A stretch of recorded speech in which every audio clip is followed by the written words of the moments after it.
अल्हम्दुलिल्लाहि रब्बिल आलमीन वस्सलातु वस्सलामु अला रसूलिहिल करीम व अला आलिहि व अस्हाबिहि अजमईन अम्मा बाद वअऊज़ु बिल्लाहि मिनश शैतानिर रजीम बिस्मिल्लाहिर रहमानिर रहीम वलक़द यस्सरनल क़ुरआन लिज़्ज़िक्रि फ़हल मिन मुद्दकिर बिस्मिल्लाहिर रहमानिर रहीम रब्बिश्रह ली सदरी व यस्सिर ली अमरी वहलुल उक़दतम मिन लिसानी यफ़क़हू क़ौली।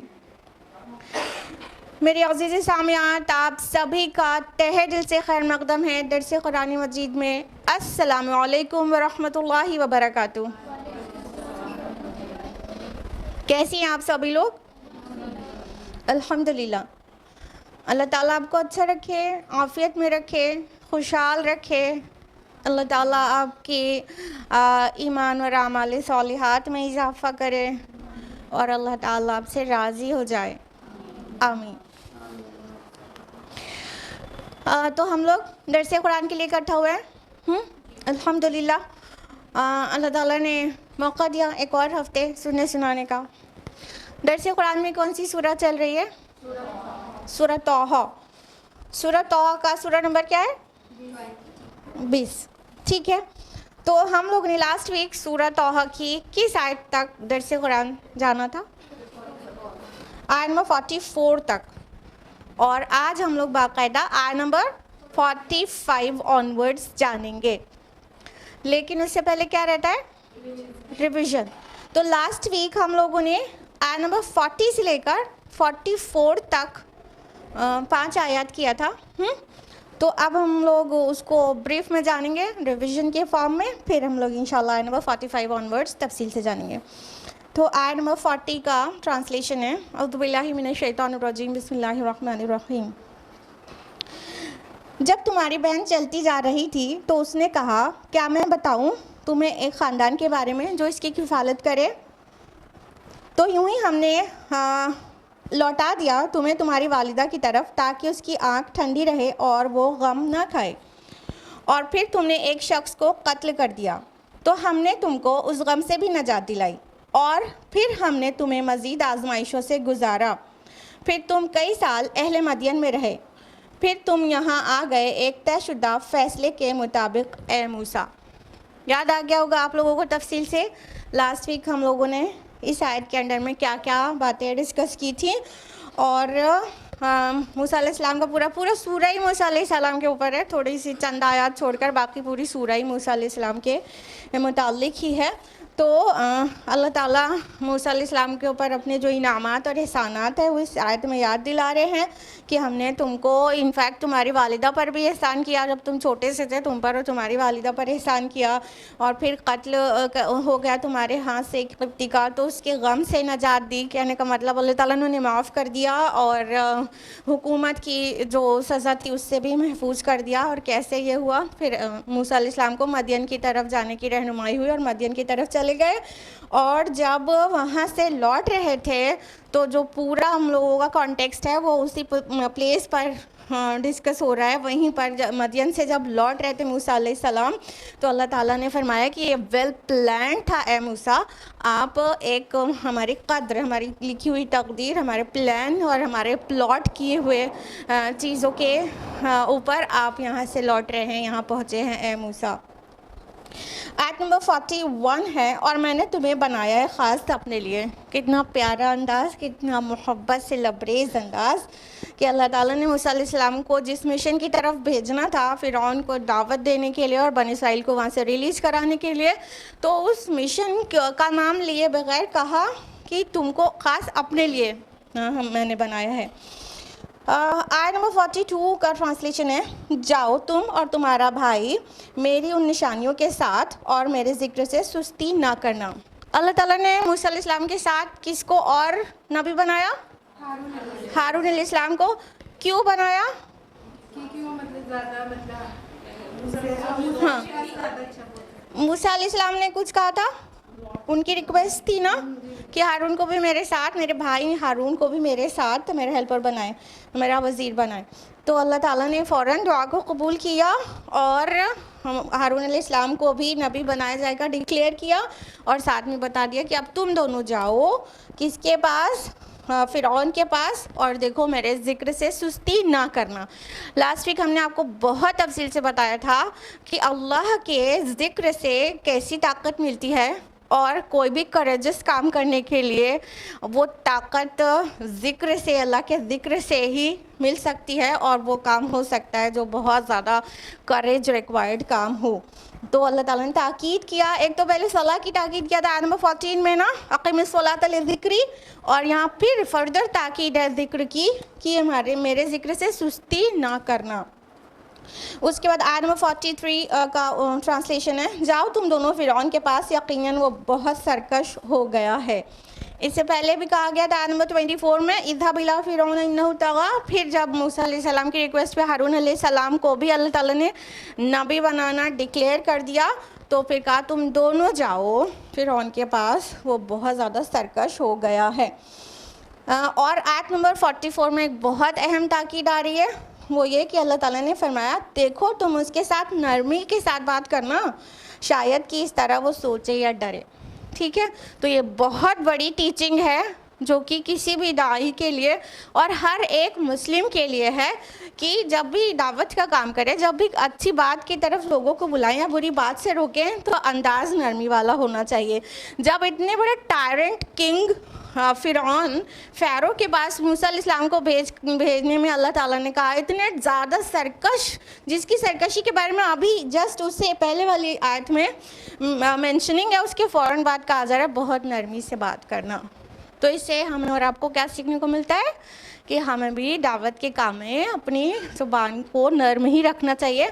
इसका मतलब ये नहीं है कि खाली दावत के काम में ज़ुबान नर्म रखें, बाकी टाइम बहुत सख्त हो जाए, ऐसा नहीं। इनफैक्ट नरमी चीज़ों को खूबसूरत बनाती है और सख्ती उनकी खूबसूरती को मिटा देती है। ठीक है, तो ये तो लास्ट वीक का रिविज़न। अब हम लोग बढ़ रहे हैं आयत नंबर 45 की तरफ, जो हम लोग आज तफसील से जानेंगे। अऊज़ु बिल्लाहि मिनश शैतानिर रजीम, बिस्मिल्लाहिर्रहमानिर रहीम। आयत नंबर 45 है, क़ाला रब्बना इन्नना नख़ाफ़ु अन यफ़रुता अलैना औ अन यतग़ा। उन्होंने अर्ज़ किया, ऐ हमारे परवरदिगार, हमें अंदेशा है कि वो अचानक हमारे ऊपर भड़क उठेगा या ज़्यादती करेगा। तो मूसा अलैहिस्सलाम, और यहाँ क़ौला डुअल है, तस्निया का सेगा है कि उन दोनों ने, मूसा और हारून अलैहिमा अस्सलाम, उन लोगों ने अल्लाह ताला के सामने अर्ज़ किया कि अल्लाह पाक, हमें अंदेशा है, हमें डर है, हमें इस बात का खौफ है कि वो हम पर भड़क उठे या तो सरकशी करे। ये तो ट्रांसलेशन हम बोल रहे हैं, भड़क उठना और सरकशी करना। अरबी ज़ुबान में जो अल्फाज इस्तेमाल हुए हैं उस पर गौर करिएगा। अन यफ़रुता आया है, फ़रता से है, जिसका मतलब होता है किसी एक्शन में ताजील करना, जल्दी से कोई चीज़ कर देना उसकी सही टाइम आने से पहले। और अन यतग़ा आया है कि वो सरकशी करे, इसका मतलब होता है हद से गुज़र जाना। तो मूसा और हारून अलैहिमा अस्सलाम एक्चुअली क्या कह रहे हैं कि ऐसा महसूस होता है, हमें इस बात का डर है कि कहीं ऐसा ना हो कि फ़िरौन हमारी पूरी बात सुने भी ना, टाइम से पहले वो कोई एक्शन ले ले। कहने का मतलब हम जब दावत लेकर उसके सामने जाएं तो अन यफ़रुता, तो कहीं ऐसा ना हो कि वो हमारी पूरी बात हमको कहने का मौका ही ना दे, बस हमको देखकर भड़क उठे, थोड़ी सी बात हम बोल पाए और उससे पहले ही वो पूरी बात सुने बगैर, पूरा मुद्दा जाने बगैर वो कोई एक्शन ले ले और हम लोगों को हम वहाँ से ख़त्म करवा दे या हमारी बात वहाँ तक पहुँच ही ना पाए, टाइम से पहले एक्शन ना ले ले। और फरमाया कि और कहीं मतलब तुग़यानी ना करे, कहीं सरकशी ना करे, यानी बात तो पहुंच जाए लेकिन उसके बाद इतनी बुरी तरह से भड़क उठे, इतनी कि वो मतलब हमारी जो दावत है वो उसका कोई मुफीद नताइज वहाँ से बरामद ना हो। तो ये एक बहुत बहुत नॉर्मल बात है इस तरह के अंदेशे होना, इसमें नबी की ताज़ीम पर कोई हर्फ नहीं आता, ये बहुत जेन्युइन है। मान लीजिए कि प्रेजेंट सिनेरियो में अभी अगर आप लोग उसको तसव्वुर नहीं कर पा रहे हैं कि कितने बड़े मिशन के लिए मूसा अलैहिस्सलाम को भेजा जा रहा था, तो आप अभी के हिसाब से इमेजिन कीजिए कि मान लीजिए कि अभी का जो सुपर पावर माना जाता है अमेरिका माना जाता है, ठीक है। तो अमेरिका के प्रेसिडेंट को जाके वाइट हाउस में दावत देना एक दाई को, तो एक करेजियस काम है ना। तो उसमें अंदेशे लाहक हो सकते हैं ना कि ऐसा ना हो जाए वैसा ना हो जाए। तो ये एक बहुत नॉर्मल बात थी और शान रिसालत के भी ख़िलाफ़ नहीं है कि जो चीज़ ऐसे नॉर्मली समझ में आ रही है, इल्म गैब तो है नहीं रसूल को भी, तो जो चीज़ समझ में आ रही है उस तरह के अंदेशे को बयान किया जाए या दिमाग में ख़याल आ जाए। तो मूसा अलैहिस्सलाम और हारून अलैहिस्सलाम दोनों ने अपने रब के हुजूर अर्ज़ किया कि ए हमारे रब, कहीं ऐसा ना हो कि फ़िरौन एकदम भड़क जाए, क्योंकि सबसे बड़ी प्रॉब्लम वाली बात यह है कि मूसा अलैहिस्सलाम के ख़िलाफ़ एक चार्ज है, एक क़िब्ती को कत्ल करने का चार्ज है।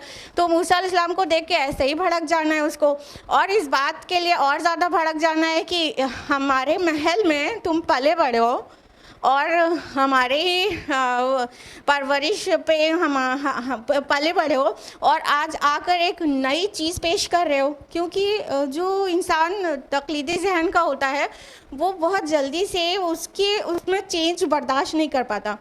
और फ़िरऔन की जहाँ तक बात है तो फिर वो तो बादशाह था और बहुत सरकश और बहुत जालिम बादशाह था। उसके जुल्म का अंदाज़ा यहीं से लगाया जा सकता है कि वो बनी इसराइल को बहुत ज़्यादा सप्रेस करके रखे हुआ था और बहुत तरह तरह के मजालिम उनके ऊपर करता था। और साथ ही जब उसको एक ज़रा सा खटका हुआ इस बात का कि मेरा तख्ता ना पलट जाए, तो उसने ऐसा जालिमाना हुक्म वहाँ पर लगा रखा था कि उनके बेटों को बनी इसराइल के कत्ल करा देता था और बेटियों को छोड़ता था। तो उसके जुल्म का और सरकशी का इससे पता चलता ही है कि वो किस हद तक जालिम था। मतलब एक अंदेशे की बुनियाद पर एक पूरी प्रोजेनी को तबाह करने का ऑर्डर दे चुका था, और ये ऑर्डर 2 बार लग चुका है। जब मूसा अलैहिस्सलाम छोटे से थे, फ़िरौन के महल में गए थे, तो वो फ़िरौन दूसरा था, ठीक है। जब मूसा अलैहिस्सलाम आके दावत दे रहे हैं तो ये फ़िरौन उस फ़िरौन का बेटा है। क्योंकि जो फ़िरौन है, आपको हम इससे पहले भी बता चुके हैं, फ़िरौन किसी का नाम नहीं है, ये एक बादशाह का लक़ब होता था ना मिस्र के। तो जो फ़राइना इसका प्लूरल है, तो वो फ़िरौन दूसरा था, ये फ़िरौन दूसरा है। 2 बार ये हुक्म मिस्र में लग चुका था कि बनी इसराइल के बेटों को कत्ल कर दो और बेटियों को खाली छोड़ो। तो इस तरह का अंदेशा होना कुछ भी हर्ज की ही ना बात है और ना ही शान रिसालत के कुछ भी ख़िलाफ़ है। आयत नंबर 46 है, क़ाल ला तख़ाफ़ा इन्ननी मअकुमा अस्मअु व अरा। फरमाया तुम डरो नहीं, यकीनन मैं तुम दोनों के साथ हूँ, मैं हर बात सुनता और देखता रहूँगा। सुभान अल्लाह। जब अल्लाह रब्बुल आलमीन किसी से ये कहे कि ला तख़ाफ़ा, जब अल्लाह ताला कहे डरो नहीं, और फिर उस पर से कहे कि मैं तुम्हारे साथ हूँ, और यहीं पर बस ना हो जाए, फिर कहे कि मैं सुनता और देखता हूँ, यानी तुम जहाँ कहीं रहोगे वहाँ मैं हूँ तुम्हारे साथ, यानी तुम्हारी नुसरत के लिए, तुम्हारी मदद के लिए, तुम्हारी हेल्प के लिए, तुम्हारे प्रोटेक्शन के लिए। और उस पर से ये कहा जाए कि मैं सुनता और देखता हूँ, तो कैसा ज़बरदस्त सपोर्ट और कैसा ज़बरदस्त इंथुजियाज्म फील हो जाएगा किसी के अंदर कि जब अल्लाह साथ है तो पूरी कायनात मिलके भी मेरा बाल भी विका नहीं कर सकती।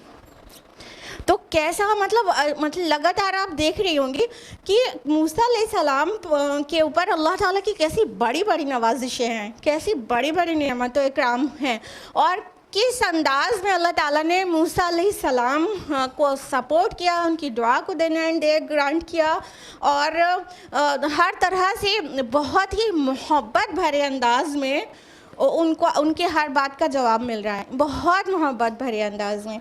तो यहाँ पर अल्लाह सुब्हान ताला क्या कह रहे हैं, कितनी बड़ी बात, जब अल्लाह ताला खुद कह दे कि किसी भी मिशन पे भेजे और फिर कह दे मैं तुम्हारे साथ रहूँगा everywhere, I will protect you, I will help you, और साथ में मैं सुनता और देखता हूँ, तुम्हारे साथ क्या पेश आ रही मैं सुन रहा हूँ, तुम क्या कह रहे हो वो भी सुन रहा हूँ, और तुम्हारे साथ क्या हो रहा है वो देख रहा हूँ। सब जानते हैं अल्लाह समी अल बसीर है, ठीक है। जो लोग नहीं मानते हैं अल्लाह ताला को एक और अल्लाह के साथ शरीक करते हैं, वो भी एक सुप्रीम पावर के लिए ये अकीदा तो रखते हैं ना कि वो एक सुप्रीम पावर है जो सब कुछ देख रही सुन रही है, ऑमनीपोटेंट है, ऑमनिशिएंट है ना, ये तो मानते ही हैं। तो लेकिन जब इस बात को कह दिया जाए उसी ऑमनीपोटेंट ऑमनिशिएंट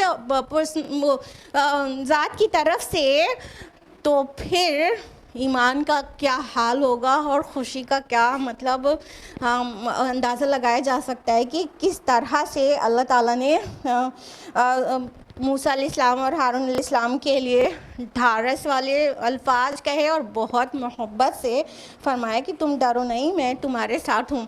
इससे बहुत छोटी सी मिसाल ले ले तो और अच्छा समझ में आएगा। इससे बहुत छोटी सी कह रहे हैं क्योंकि वो मिसाल एक्चुअली कोई है ही नहीं जो अल्लाह ताला की मिसाल, अल्लाह की मिसाल किसी चीज़ से दी ही नहीं जा सकती। इट इज़ लाइक कि जैसे कोई एक सब इंस्पेक्टर हो और उससे वाइस राय कह दे कि तुम जाओ, जिस मिशन पे भेज रहे हैं हम सब भी तुम्हारे साथ ही हैं, हाँ, और हम सब देख रहे हैं, तुम्हें डरने की ज़रूरत नहीं। तो अब वो सब इंस्पेक्टर तो घबराने की ज़रूरत ही नहीं, और बहुत खुशी खुशी उस डाकू से लड़ने, उसका सामना करने, उसको फेस करने के लिए चला जाएगा। ये बहुत छोटी सी मिसाल है। इससे जब समझ में आ रहा है कि इंसान को कितना हौसला आ जाएगा, तो अब अल्लाह रब्बुल आलमीन, मिसाल को किनारे लगाइए, अब अल्लाह रब्बुल आलमीन के बारे में सोचिए कि जब अल्लाह ताला किसी से ये कह दे कि मैं तुम्हारे साथ हूँ, हेल्प करूँगा, प्रोटेक्ट करूँगा, देख रहा हूँ, सुन रहा हूँ, तो फिर जोश का क्या आलम होगा।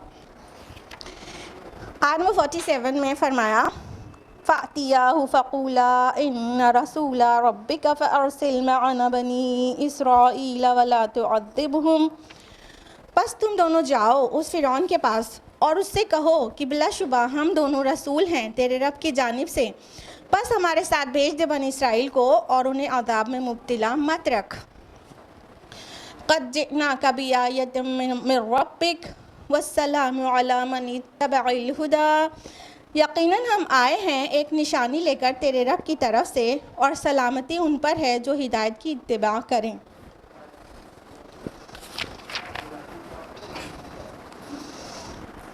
आयत नंबर 47 में अल्लाह ताला ने क्या फरमाया कि बस तुम दोनों जाओ फ़िरौन के पास और उससे कहो कि हम दोनों अल्लाह के रसूल हैं। अब यहाँ पे दोनों के लिए रसूल लफ्ज़ आया है।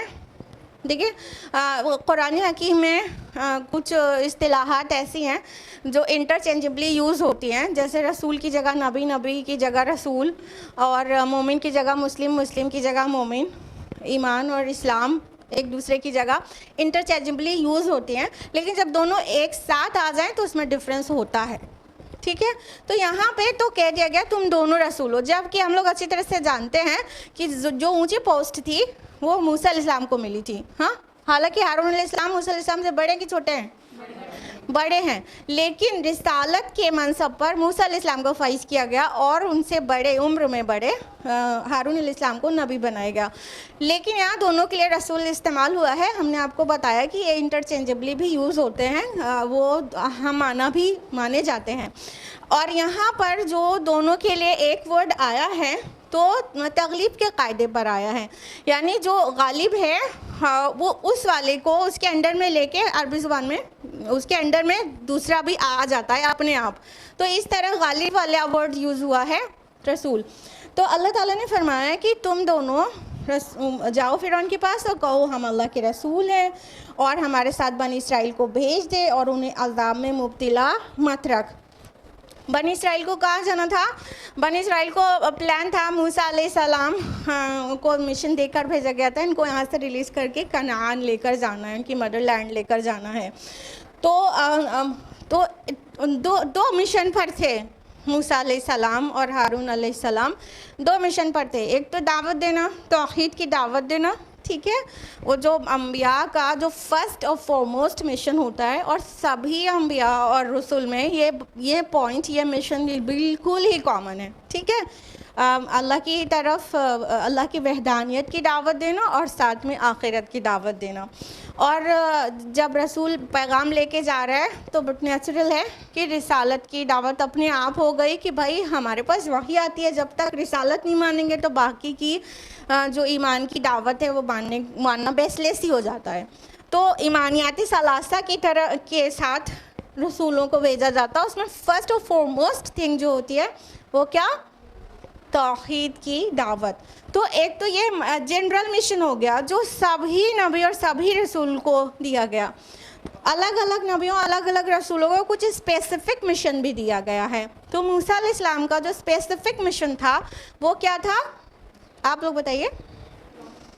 तौहीद की दावत देना, और जो स्पेसिफिक मिशन था वो क्या, अभी तो मेंशन किया, एग्जैक्टली।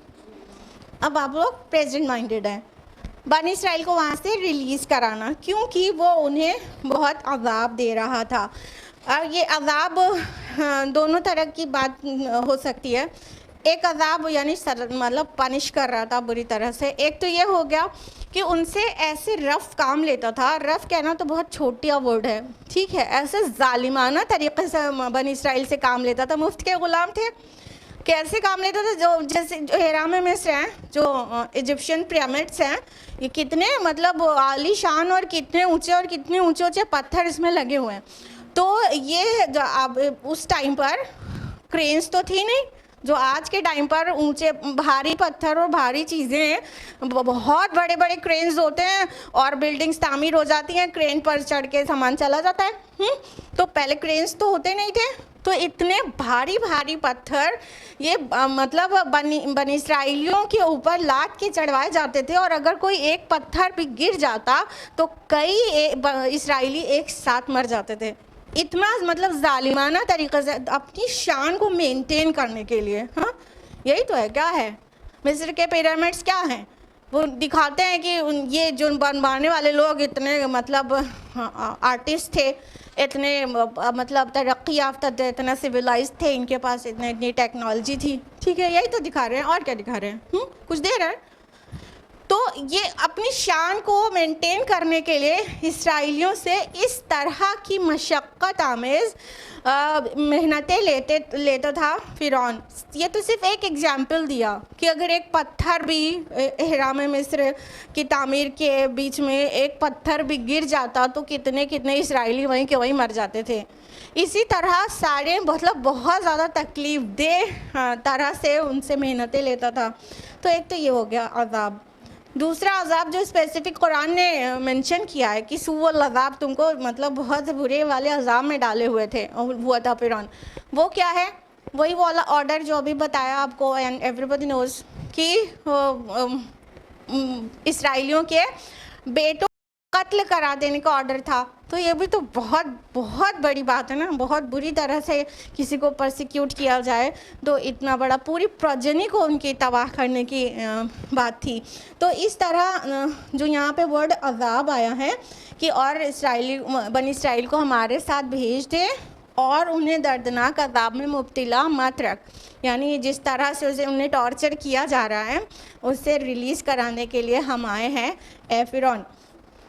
फिर आगे ये फरमाया कि यानी अल्लाह ताला ने कहा कि तुम जाके कहना यकीनन हम आए हैं एक निशानी लेकर तेरे रब की तरफ से, क़द जिनाका बि आयतिन मिन रब्बिक।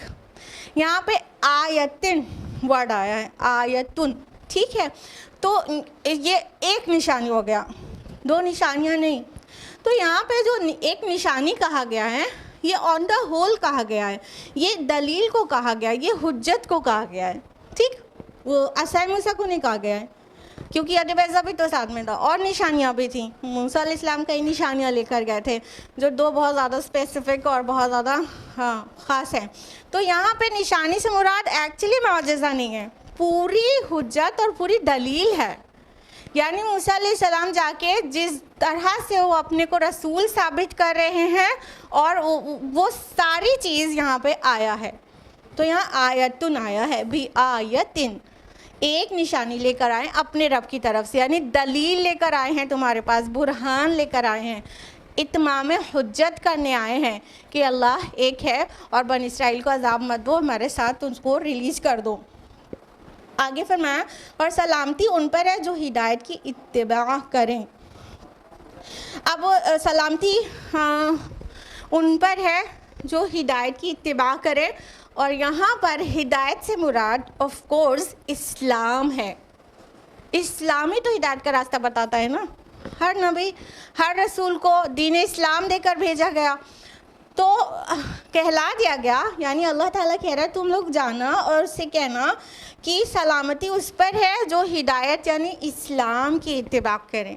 इस्लाम क्या है? कि सरेंडर कर देना अल्लाह ताला के आगे अपने आप को, यही तो इस्लाम है।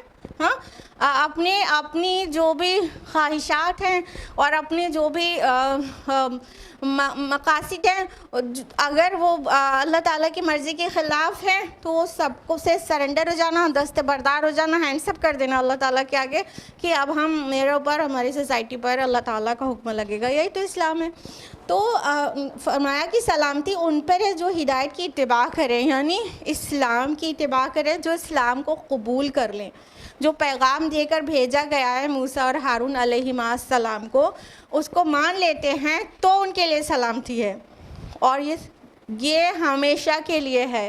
ये सिर्फ फ़िरौन को बताने वाली बात नहीं थी, सारी दुनिया में हमेशा ही सलामती इस्लाम लेकर आता है।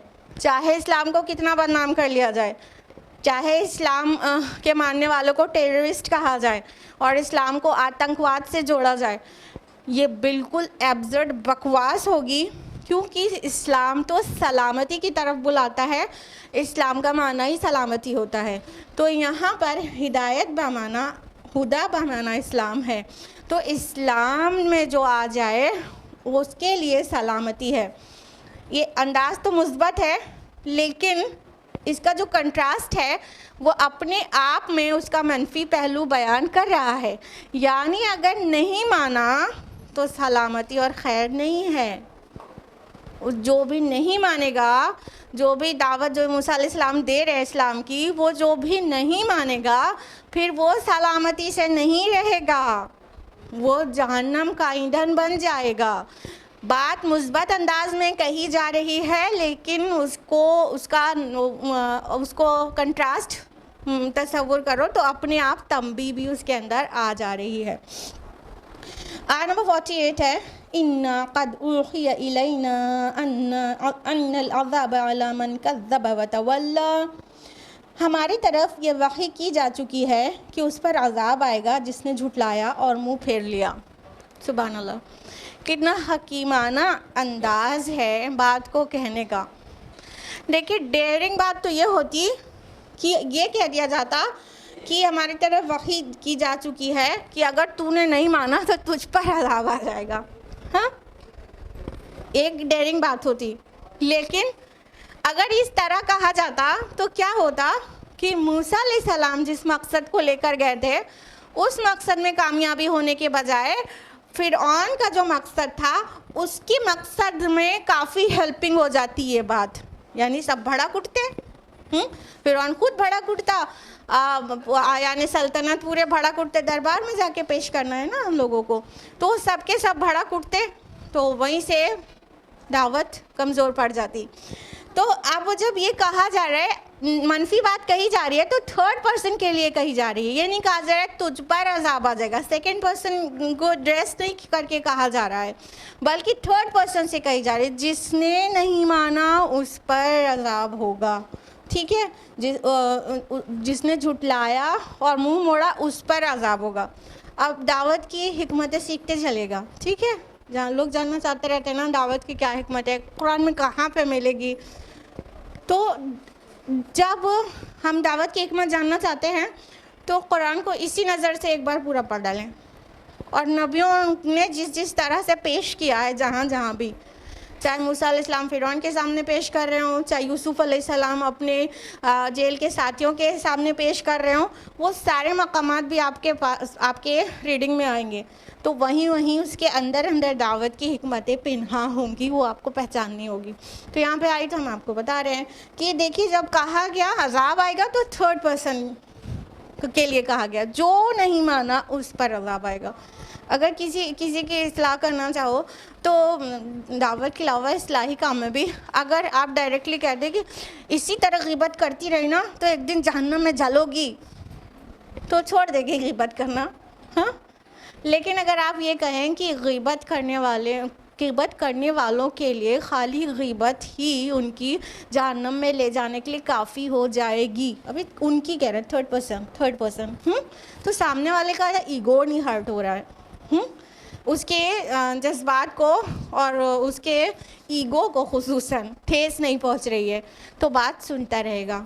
लेकिन अब कह देंगे तुमने नहीं माना तो तुमको ये हो जाएगा, तुम्हारे साथ वो हो जाएगा, तो सामने वाला भड़क जाएगा। हाँ, कोई भी वो भड़क जाएगा। फिर जालिम बादशाह फिरौन की बात थी तो कितना ही ज़्यादा भड़क जाता, और उसे तो मौका ही चाहिए था इनफैक्ट। तो कहा गया जिसने नहीं माना, झुटलाया और मुंह फेर लिया, उस पर अज़ाब आ जाएगा।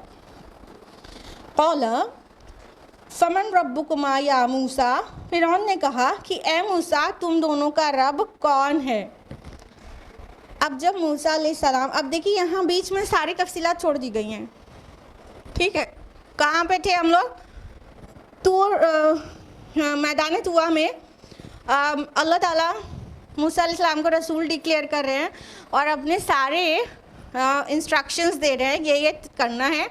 हारून अलैहिस्सलाम की रिक्वेस्ट की कि उनको मेरा हेल्पर बनाया जाए, अल्लाह ताला ने मान लिया। फिर बता रहे हैं कि अब तुम दोनों को जाना है। ये यहाँ तक इससे ऊपर वाली आयत में वो अल्लाह ताला के इंस्ट्रक्शंस जो हैं मूसा अलैहिस्सलाम के लिए वो सब चल रहे थे।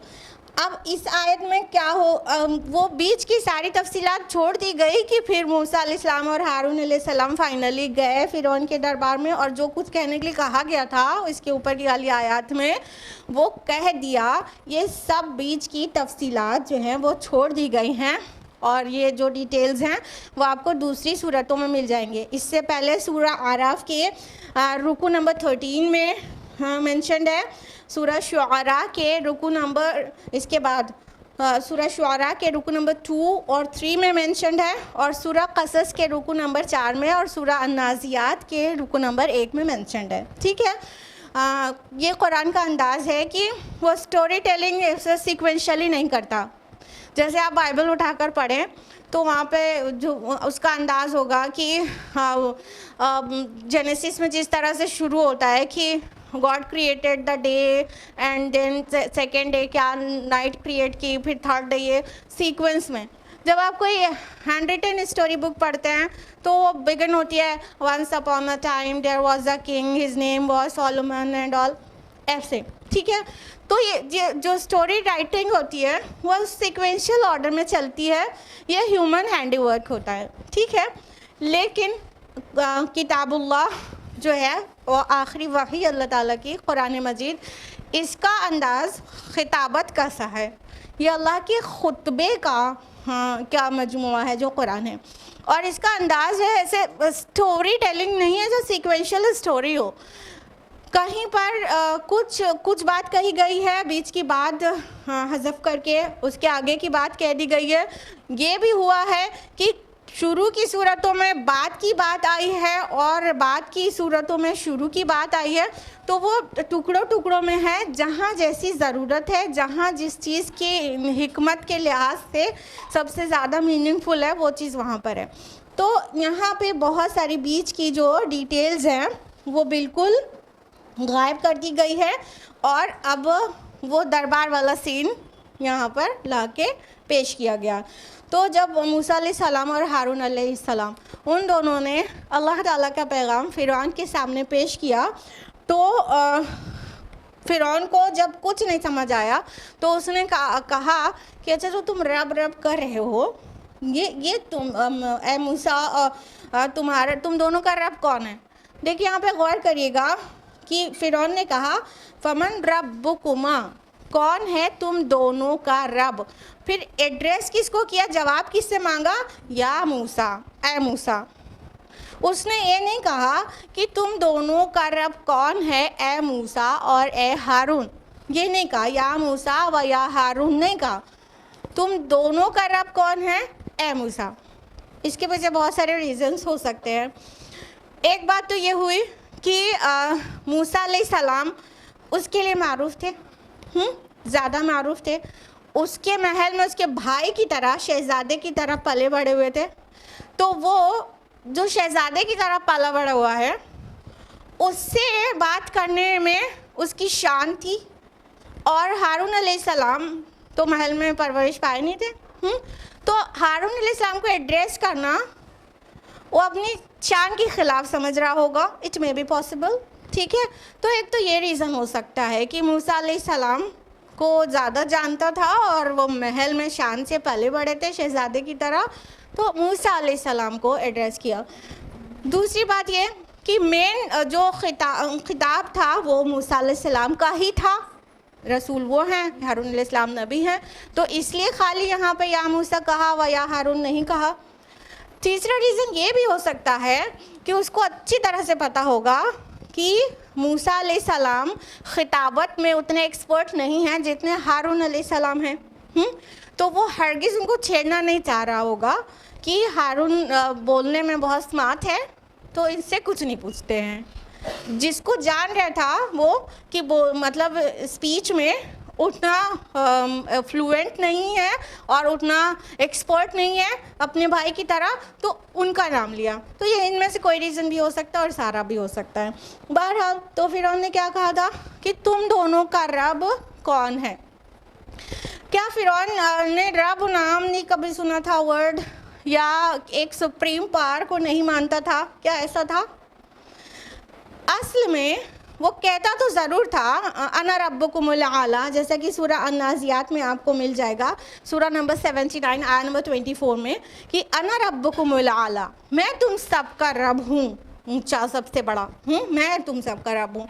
वो कहता तो था कि मैं तुम सबका रब हूँ, लेकिन ऐसा नहीं है कि फिरौन और उसके आयान सल्तनत अल्लाह ताला को रिकग्नाइज़ नहीं करते थे या उस अल्लाह के वजूद के पूरी तरह से मुनकिर थे, बल्कि अगर आप सूरा मुमिन की आयत नंबर 28 से 34 तक और सूरा ज़ुखरुफ की आयत नंबर 53 पढ़ेंगे तो आपको अंदाज़ा हो जाएगा कि वो एक जो माबूद हकीकी है उसको भी जानता था और उसका इनकारी नहीं था, अल्लाह और फरिश्तों की वजूद का इनकारी नहीं था।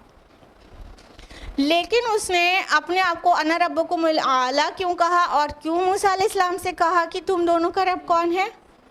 क्योंकि वो जो सियासी फरमारवाई है जो वो अपने साथ किसी को भी शेयर नहीं कराना चाहता था, यानी वो ये चाहता था कि मैं रब हूँ, सियासत मेरी रहेगी, हुक्म मेरा लगेगा, कानून मेरा रहेगा और कानून साजी में और हुकूमत में कोई दखल दे ये मुझे बर्दाश्त नहीं है।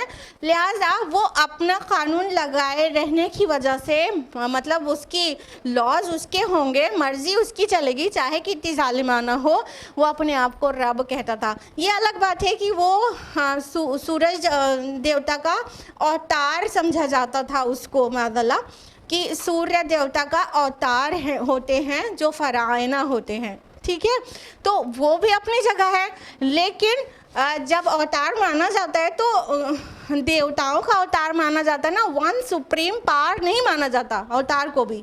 कहीं भी अवतारवाद का जो कॉन्सेप्ट है एंथ्रोपोमॉर्फिज्म का, वो क्या है कि ये जो देवी देवता होते हैं उनका ह्यूमन फॉर्म है।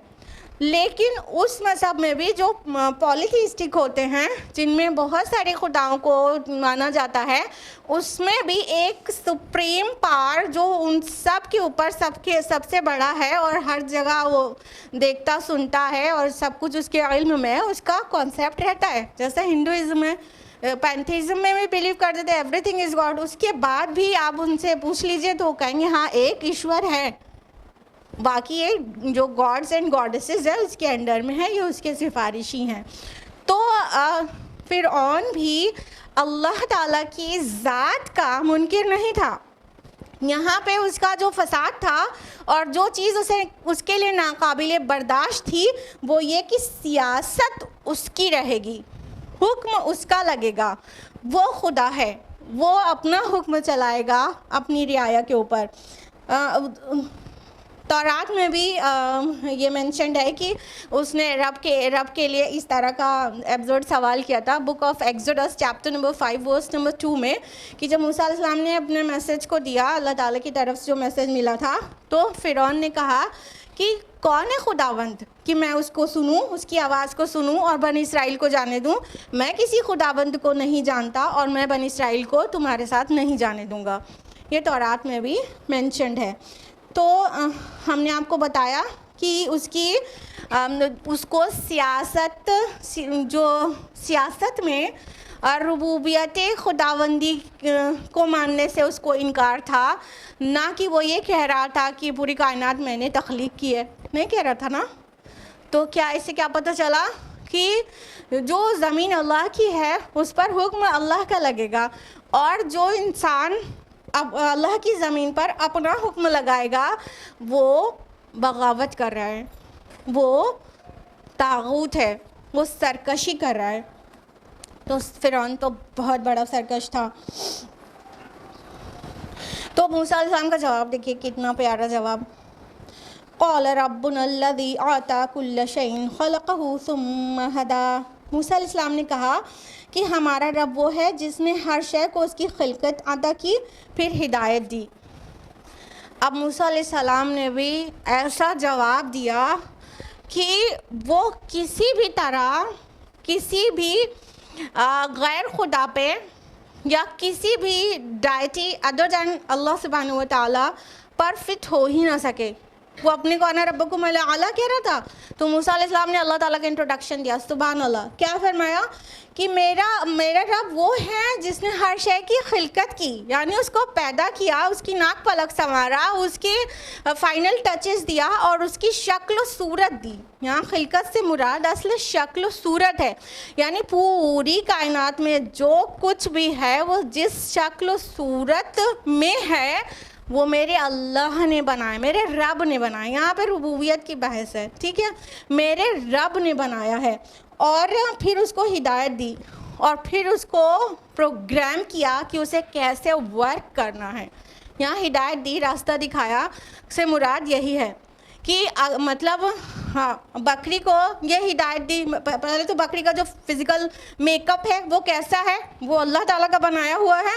उसको ये हिदायत दी वो घास खाएगी, गोश्त नहीं खाएगी, तो वो घास खाती है, गोश्त कभी मुंह नहीं लगाती। हाँ, शेर को हिदायत दी कि वो गोश्त खाएगा और वो घास नहीं खाएगा, तो वो घास नहीं खाता है। हाथ को सेब पकड़ने का काम लिया जाता है और बहुत सारे काम लिए जाते हैं। तो हाथ को उसका फिज़िकल मेकअप कैसा होगा कि वो अपने काम को सक्सेसफुली कर सके, उस तरह का बनाया गया है, ठीक है। कौन 2 पैर पे चलेगा, कौन 4 पैर पे चलेगा, कौन अपने पेट पर रेंग कर चलेगा, ये अल्लाह ताला का बनाया हुआ भी है और हिदायत दिया हुआ भी है। हिदायत को बहुत अच्छी तरह से समझिए कि अल्लाह ताला ने जिसको भी बनाया है उसके जो ज़रूरियात और मकासद हैं उसको हल कैसे हो सकेंगे उसके अकॉर्डिंगली उसको शेप अप किया है, ठीक है। जो लोग साइंस पढ़े हुए हैं और स्पेशली बायोलॉजी पढ़े हुए हैं वो इस बात पर क्या गौर करते हैं या उन्होंने अपनी स्टूडेंट लाइफ में गौर किया है कि अल्लाह ताला ने कितना सूटेबल मेकअप में हर किसी को रखा है। इंसान को जैसा बेस्ट ऑफ द क्रिएशंस जैसा हो सकता है वैसा बनाया है, और जहाँ रहना है, जितना टेम्परेचर वो बर्दाश्त कर सकता है उस हिसाब की उसकी पूरी बॉडी है। और हर एनिमल और हर क्रिएशन और सारे प्लांट्स ये सारे के सारे उस तरह के हैं जैसे हैबिटेट में वो होते हैं, ठीक है। एडेप्टेशन पढ़ा है, आप में से सभी लोगों ने पढ़ा होगा।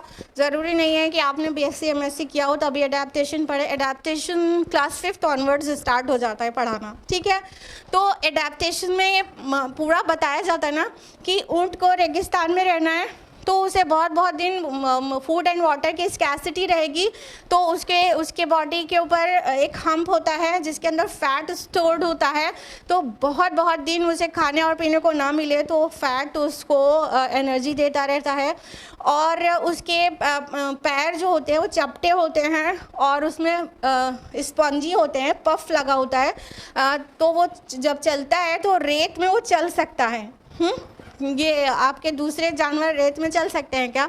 हाँ, तो ऊँट को रेगिस्तान में रहना है तो उसकी बॉडी उस तरह से एडॉप्टेड है ना। इसी तरह बर्ड्स को उड़ना है तो उनके जो 4 लिम्स हैं वो पंख में विंग्स में कन्वर्ट हो जाते हैं और उनकी बॉडी हल्की होती है, बोन्स बहुत लाइट होती हैं और ताकि वो उड़ने में आसान रहे। फ़िश को पानी में तैरना है तो उसकी बॉडी जिस शेप की होती है वो तैरने के लिए सबसे सूटेबल शेप है और उसके फिन्स उसको तैरने में हेल्प करते हैं। तो सारे एनिमल्स की और प्लांट्स की भी सारे के सारे जिस हैबिटेट में रहते हैं उसके हिसाब से बनाई है। इसको कहा गया हिदायत। मतलब अल्लाह ताला ने सूटेबिलिटी दी ना उसको उसकी कोडिंग की। अगर बायोलॉजिकल टर्मिनोलॉजी में बोलेंगे तो इसको बोलेंगे जेनेटिक कोडिंग। और अगर कंप्यूटर टर्मिनोलॉजी में बोलेंगे तो बोलेंगे प्रोग्रामिंग। तो ये जेनेटिक कोडिंग क्या है कि कई चीज़ें ऐसी हैं जो इंसान की मतलब खाली हैरान हुए बगैर नहीं रहेगा। जो लोग बहुत तफसील से नहीं जानते हैं उनको पता होना चाहिए कि कई एनिमल्स बहुत लॉन्ग डिस्टेंस माइग्रेट करते हैं। जैसे माइग्रेटरी बर्ड्स होती हैं, तो माइग्रेटरी बर्ड्स कितनी लॉन्ग डिस्टेंस माइग्रेट कर सकती हैं you want imagine. Arctic tern जो बर्ड है वो माइग्रेट करती है नॉर्थ पोल से साउथ पोल की तरफ और साउथ पोल से वापस नॉर्थ पोल जाती है। अप्रॉक्सीमेटली 40,000 किलोमीटर की डिस्टेंस को वो कवर करती है अपनी इस जर्नी में। तो ये जो हमको मेरा सवाल है कि किसने राह सुझाई, किसने रास्ता बताया। अभी आपको छोड़ दिया जाए नॉर्थ पोल पे साउथ पोल पे अपने आप पहुंच जाएंगी आप, लेकिन बर्ड पहुंच जाती है। आर्कटिक टर्न अगर अब उसका पहला उसकी लाइफ स्पैन का पहला माइग्रेशन भी है स्टिल वो मतलब स्मार्ट इनफ है अपने रास्ते को पहचानने के लिए और नॉर्थ पोल से साउथ पोल पहुंच जाती है। सुभान अल्लाह 40,000 किलोमीटर की दूरी को वो कवर करती है। तो वो जो रास्ता है वो जेनेटिक कोडिंग के जरिए जीन में है उसके, वो पहुंच जाती है और वापस आ जाती है। इसी तरह बहुत सारी माइग्रेटरी फ़िश होती हैं डिफरेंट टाइप्स की। तो वो फ़िश बहुत सारी फ़िश सी वाटर से मैरीन वाटर से सी वाटर में माइग्रेशन करती हैं। कुछ फ़िश मैरीन वाटर से ही मैरीन वाटर में माइग्रेट करती हैं, डिफरेंट टाइप्स की होती हैं। और जो सबसे ज़्यादा जो फ्रेश वाटर फ़िश जो सबसे लॉन्ग डिस्टेंस माइग्रेशन करती है वो है डोराडो कैटफ़िश। 11,600 किलोमीटर वो स्विम करती है अपने माइग्रेशन में। तो और उसके अलावा नॉर्थ पैसिफिक ग्रे व्हेल जो है वो सबसे ज़्यादा लॉन्ग डिस्टेंस माइग्रेशन करती है। वो मैरीन वाटर से मैरीन वाटर में माइग्रेशन करती है। इसकी पूरी ट्रिप में 12,400 किलोमीटर्स की दूरी तय होती है। हम क्यों बता रहे हैं? ये हिदायत किसने दी? ये कोडिंग किसने की? रूट की कोडिंग। जब फर्स्ट माइग्रेशन है तो रूट की कोडिंग किसने की? अल्लाह ताला ने क्या कहा कि अल्लज़ी आता कुल्ला शैइन खलक़ा सुम्मा हदा, जिसने बनाया हर चीज़ को फिर उसको हिदायत दी, उसी रास्ता दिखाया कि हाउ टू लिव, कैसे जीना है और अपने फूड के लिए और अपने लाइफ सर्वाइवल के लिए हर चीज़ पाने के लिए और अपने को प्रोटेक्टेड रखने के लिए क्या क्या करना है। कैमोफ्लेज आप लोग जानते होंगे, किस एनिमल्स में होता है? कैमेलियन में होता है ना।